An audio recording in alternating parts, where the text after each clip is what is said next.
Hello everyone. In this video, I am going to discuss about the blackbody radiation and classical approach and quantum solution to explain the blackbody emission spectra.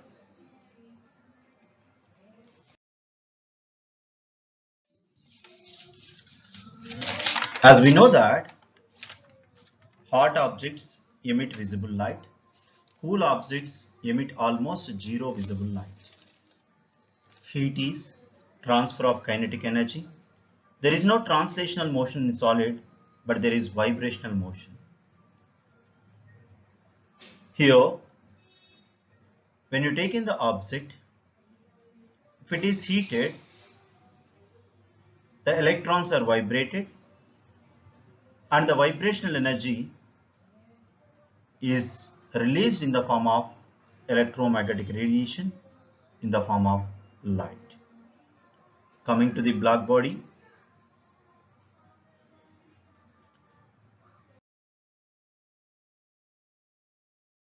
every object is not considered as black body. In nature, there is no perfect black body. That's what black body is considered as a theoretical or hypothetical object. Black body has the ability of absorb all kinds of wavelength incident on it, and it is perfect emitter of radiation over all the wavelengths. In case of black body, it has zero reflection and zero transmission because there is no reflection at all the wavelength radiation absorbed by the black body. That's why treated as perfect emitter, perfect absorber. Generally at absolute zero temperature, it is ready to absorb the radiation, but at higher temperature, it is ready to emit all the wavelength of the radiation. Kirchhoff first or initially proposed the concept of black body in the year of 1860. According to the Kirchhoff, a black body allows all incident radiation to pass into it and internally absorb all the incident radiation, and it is true for radiation for all the wavelength and for all angles of incidence. When you observe the emission or the radiation spectra of a black body at a particular temperature, when you take in a diagram between the wavelength is taken as x-axis parameter, and flux that also take it as y-axis parameter is energy density. If you draw the curve between the energy density versus wavelength, we observe the spectra is like this. This spectra is for a particular material when it is heated at 4000, when you given the heat treatment 4000 Kelvin, 6000 Kelvin, 18,000 Kelvin. So by seeing this diagram, we can understand that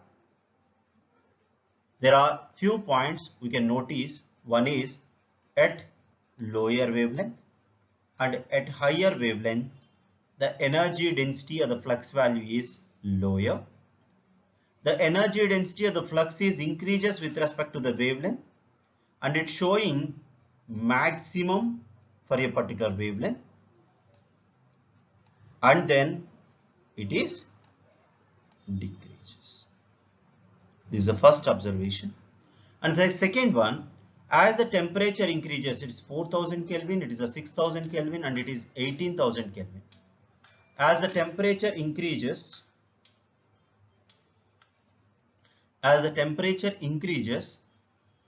the energy density value spectra, the energy density for each and every wavelength is increases. For example, when you see the red and blue curve, whatever the wavelength you consider from the lower to the higher, blue curve is above the red curve. That means energy flux, higher temperature object is more compared to the lower temperature object. This is the second observation. And coming to the third observation, the maxima corresponding wavelength For example, if I take in this is a T1 and is a T2 and it is the T3. Then obviously we can observe that T1 is 4000, T2 is 6000, T3 is 18,000. When you take in the T1, T2, T3, T3 is greater than T2, T2 is greater than T1. But wavelength point of view, lambda 3 is lower than the lambda 2 and lambda 2 is lower than the lambda 1. Then we can observe there is an inverse relation between the maxima corresponding wavelength and the temperature. With increasing the temperature, the wavelength shifts towards the lower side. That is also called as blue shift. This is the third observation. If you measure this kind of, if you draw this kind of spectrum for different kinds of material by giving the same temperature, there is no difference observed. There is no difference observed in the trend of the spectrum for the same temperature for different materials also. Then we can conclude that the black body radiation spectrum, it doesn't depend on the material what we chosen for the testing point of view. It completely depends on the temperature. It doesn't depend on the material selected for the experiment. For example, when you take in the iron material or the charcoal or the ceramic, if you given the same temperature, we can observe the spectra is also similar. So these are the observations from this diagram. The first point, that is the black body spectrum depends only on the temperature of the object and not on what is made of. Iron horseshoe, a ceramic vase, a piece of charcoal all emit the same black body spectrum if their temperatures are the same. And coming to the second observation, by seeing that diagram, as the temperature of an object increases, it emits more black body energy at all wavelength, energy density more for the higher temperature objects compared to the lower temperature object. As the temperature of an object increases, the peak wavelength of the black body spectrum becomes shorter, that is a blue shift. For example, blue stars are hotter than red stars. This is simple logic. And there is an inverse relation between the maxima corresponding wavelength and the temperature. This is the relation, that is lambda m and T is always constant. It is proposed by Wiens. Coming to the last one, the black body spectrum is always become small at the left hand side. The shorter wavelength, higher frequency side, we observed that the spectra is always lower.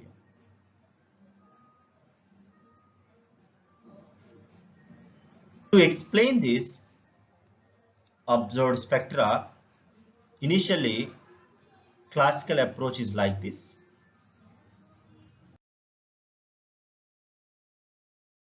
According to the classical theory, light is an electromagnetic wave emitted when an electric charge vibrates. Initially, when electric charge vibrates, electromagnetic radiation is emitted. Depends upon the vibrational frequency, the energy is different. In the case of hot object, electron vibrate in random direction and produce light as a result. Hotter object, that is when you keep on increasing the temperature, more energetic vibrations, and so more light is emitted by a hotter object. It glows brighter. So classical physics successfully explains that with respect to the temperature, for example, when you take in this is a lower temperature and it is the higher temperature, so he can able to successfully explains that hotter object, like if it is higher temperature T2 and it is T1, in case of classical mechanics, obviously at higher temperature, more energetic vibrations, then more light is emitted, then it glows brighter. Energy density for the hotter object is more compared to the low temperature object. And coming to the classical approach, especially for the frequency related, the electrons in a hot object can vibrate with all range of frequencies from the lowest to the highest, and there is no limit to how great the frequency may go up to infinity also. And if infinite frequency vibrated body can release the infinite amount of energy. So similarly, the classical physics, energy of light emitted by electrons vibrating at higher frequencies has no limit. Then obviously we are expecting that when you take in, this is the diagram, energy density flux on the y-axis, if you take in frequency on the x-axis, or for example don't clarity point of view, taken wavelength, because already we draw the diagram with respect to the wavelength, right? So wavelength is lower, that nothing but frequency is higher. As the frequency more, energy density should be more. According to the classical physics, energy density should be more, and it keep on decreases with respect to the frequency decrement. The wavelength point of view, lower wavelength, the energy density expectation is more. This is the classical approach. But in reality, the diagram is not like this. So here, just see this difference. This is the classical approach. So when the frequency is higher, it should emit more radiation, and radiation density should be decreases with respect to the frequency decrement. This is the observed classical approach, classical mechanics approach, and it is proposed by Rayleigh's criteria. But when you take in the real-time observation point of view, this is the reality. Observation is not at all matched with the classical approach. So we can conclude that classical theory, or the logic behind the classical, is not significant in explaining the reality of a black body emission spectra. So obviously the outcome of the classical mechanics completely contradict the experiment, and this contradiction also completely reverse. It is even worse theory to explain the observation, especially for the higher frequency side. As the lambda approaches to 0, we are expecting the infinite energy, but here it is the lowest energy. The difference approach in the higher frequency side between the classical to the observation spectra is called as ultraviolet catastrophe, and it is first used by Enfrost in the year of 1911. Coming to the the quantum solution to overcome this ultraviolet catastrophe. So according to the classical physics, we feel that energy is continuous. To remove the ultraviolet catastrophe in the black body explanation, Planck proposed that the vibrational energies of the atoms are quantized. That is, vibrating atoms can only possess certain discrete amount of energies. So the vibrating body can able to release the energy either in the form of photon like h nu, 2h nu, or 3h nu, or nh nu. So here n is the number and h is the Planck's constant, nu is the vibration frequency. For example, if the body is vibrating with the frequency nu, and it could only have the energy either 1h nu, 2h nu, or 3h nu, or the 4h nu, or nh nu.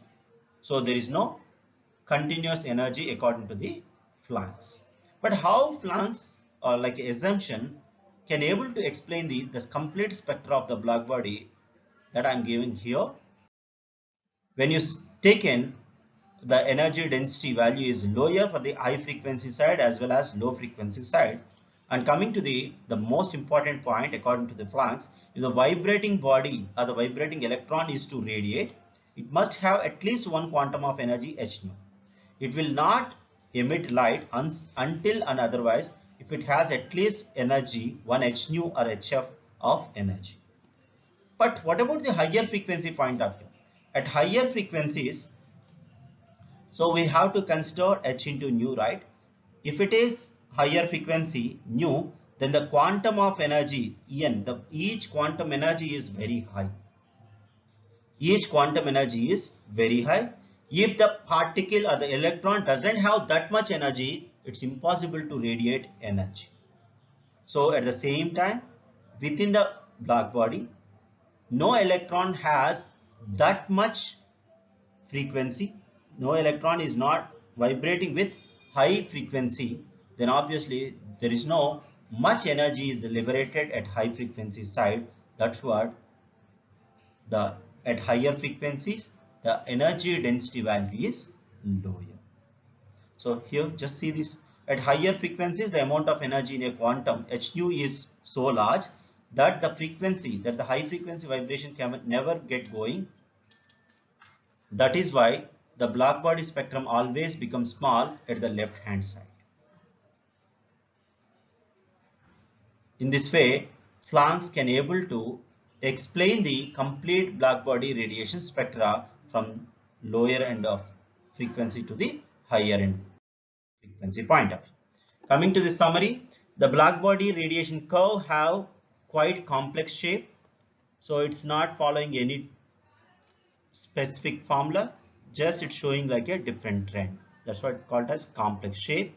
The spectral profile at a specific temperature corresponds to a specific peak wavelength and vice versa. The relation between the peak wavelength and temperature is Wien's law, that is lambda into T is always constant. That is, if the temperature is more, the peak corresponding wavelength shifts to lower side. For example, when you take in this, so this is the shift in the peak. The intensity at all wavelength increases as the temperature of the black body increases. For example, when you take in this upper curve is take it as T2 and down curve is take it as T1, and I assume that T2 is greater than T1. For any kind of wavelength, the energy density is more. The total energy being radiated increases rapidly as the temperature increases. So the area under the curve is representing the energy density at a particular temperature. That is given by the Stefan Boltzmann law. That formula is E equivalent to sigma into T power 4. Although the intensity may vary low at a very short or the longer wavelength, at any temperature above absolute zero energy is ready to emit radiation at all wavelength. That means the black body curve never reach to the x-axis, because above absolute zero every body is ready to vibrate little amount of energy. So this is a summary related to the black body.